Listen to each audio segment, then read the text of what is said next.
Assalamualaikum, salam sejahtera untuk kita semua. Dalam video kali ini saya akan mengajak teman-teman untuk mengunjungi Taman Nasional Alas Purwo, sebuah taman nasional yang terletak di ujung timur Pulau Jawa.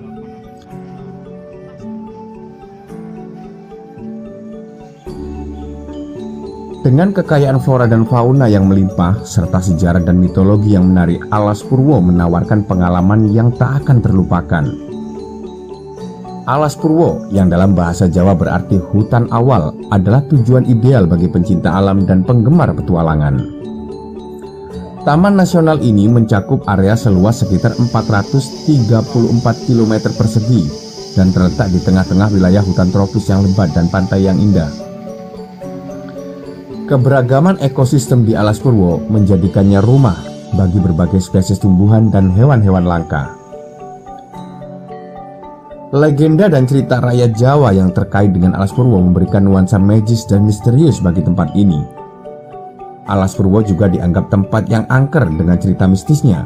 Salah satunya ialah cerita tentang banyaknya makhluk halus seperti genderuwo dan lainnya. Hingga saat ini Alas Purwo menjadi tempat yang dianggap menakutkan untuk dikunjungi. Apakah benar demikian? Saya pun kembali melakukan perjalanan untuk menggali informasi, dan kami menuju ke kediaman salah satu tokoh paranormal di Alas Purwo yang juga dianggap sebagai sesepuh Alas Purwo yang bersahaja. Mbah Suro namanya. Di sini saya akan bertanya langsung tentang sesuatu yang berkaitan dengan Alas Purwo. Ini jenengan di Alas Purwo tahun berapa, Pak? Kalau masuknya di situ masih bujang, saya tahun 60. Tahun 60 ya. 65 pulang ke Blitar kan ada G30 SPKI. Iya, jadi orang rumah ya kalau tidak dari rumah kan orang tua kan tidak enak. Kenapa harus Alas Purwo? Karena di Alas Purwo itu kan diarani awitan-awitan, diarani pungkasan ya pungkasan kan teman-teman. Oh, diarani ndas kena, diarani buntut bisa. Oh, mulane di sini tempat spiritual, jadi mulai kerajaan-kerajaan melarikan di hutan Purwo. Kalau melihat Alas Purwo dalam gambaran masyarakat ya, digambarkan sebagai tempat ini sangat angker. Saya bukan katakan sakral, tapi angker dan menakutkan, betul loh. Menakutkan dalam arti menyeramkan, seolah-olah tempat ini adalah tempat terlarang untuk dikunjungi. Apakah, menurut jenengan ya, apakah benar Alas Purwo itu seperti yang mereka gambarkan? Ya, kalau Alas Purwo itu seperti disakralkan. Oke, disakralkan. Disakralkan itu soalnya tempat-tempat dulu, tempat orang prihatin, tirakat, orang bertapa. Jadi tempatnya ini sungguh sakral karena yang diridhoi dengan yang kuasa, kita permintaannya, ini loh cara melakukan. Jadi prihatin, tirakat, bertapa, juga kan menjalani juga di hutan Purwo. Mana hutan yang sakral, nanti keramat. Tapi apakah benar teng mriki niku banyak hal-hal yang berbau mistis seperti makhluk-makhluk halus seperti genderuwo dan lain sebagainya nih, Bu? Kalau di hutan semua makhluk halus kan banyak, seperti wayangan, karo cara barata. Selama dalam lelaku atau melakukan proses ritual ya, apakah jenengan pernah melihat sesuatu yang aneh atau ganjal di hutan ini, Mbak? Kalau di dalam hutan, itu kalau saya lihat ya kalau semua itu kelihatan. Tapi kelihatan nunggu saya, kalau lainnya nggak tahu kan dia nggak mengerti. Tapi saya nggak bisa mengatakan, karena apa? Yang kita katakan semua itu kan nggak tahu. Untuk apa kita lihatkan orang lain kalau orang lain nggak mengerti? Saya memang kita pengertian sendiri, menurut maksudnya. Tapi memang ada nih, Bang. Ada memang ya, seperti ada. itu. Seperti kayak jin, setan, kayak apa-apa di hutan-hutan kan banyak ya. Karena penunggu hutan itu semuanya kan banyak makhluk halus. Lainnya hewan-hewan. Selesai dengan Mbah Suro, kami pun beranjak menuju ke salah satu bangunan yang disakralkan. Selain keindahannya, Alas Purwo juga merupakan tempat yang dianggap suci bagi masyarakat setempat. Terdapat beberapa tempat suci seperti pura misalnya.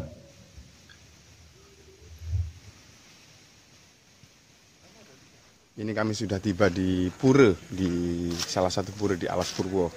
Bisa dilihat di sini, ini adalah Pura Giri Salaka. Bisa dilihat di belakang saya itu adalah Pura Giri Salaka. Ya itu dia puranya. Pura yang pertama saya kunjungi adalah Pura Giri Salaka. Pura ini dibangun pada tahun 1997 dan menjadi tempat peribadatan umat Hindu di Jawa maupun di Bali. Pura ini dulunya berupa reruntuhan yang ditemukan pada tahun 1967. Rumor yang berkembang menceritakan jika dulunya pura ini hanya berupa puing-puing reruntuhan batu bata yang kemudian diambil oleh para penduduk sekitar.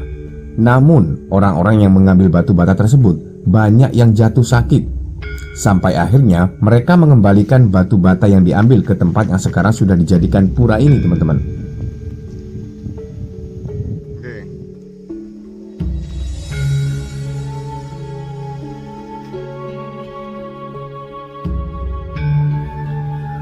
Pura yang kedua yang kami kunjungi adalah Pura Kawitan. Situs Kawitan adalah tempat untuk berdoa dan beribadah, serta situs tersebut merupakan petilasan dari Ida Empu Barada atau biasa disebut Arya Barada pada tahun 1000 Masehi. Empu Barada merupakan pendeta sakti penganut agama Buddha yang menjadi guru Raja Kahuripan bernama Airlangga yang penganut agama Hindu. Airlangga memilih Empu Barada menjadi guru karena Empu Barada mampu mengalahkan musuh Airlangga bernama Calon Arang.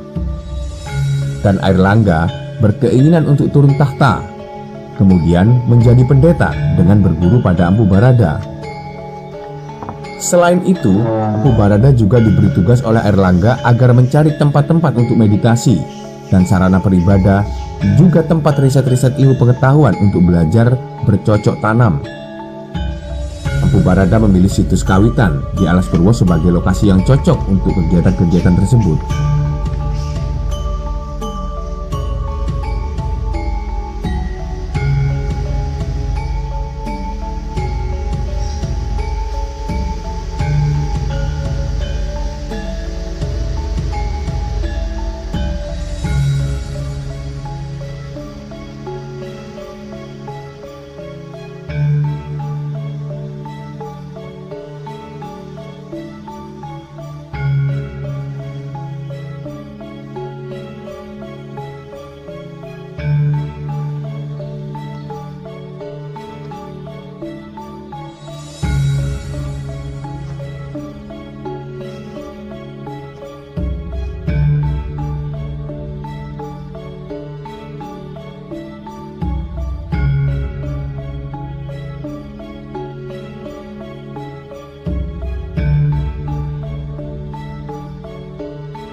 Nah, itu perjalanan singkat saya di Alas Purwo, teman-teman.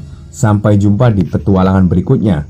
Saya Andi Pas, Petualang Pasuruan. Mohon pamit. Wassalamualaikum, salam sejahtera untuk kita semua.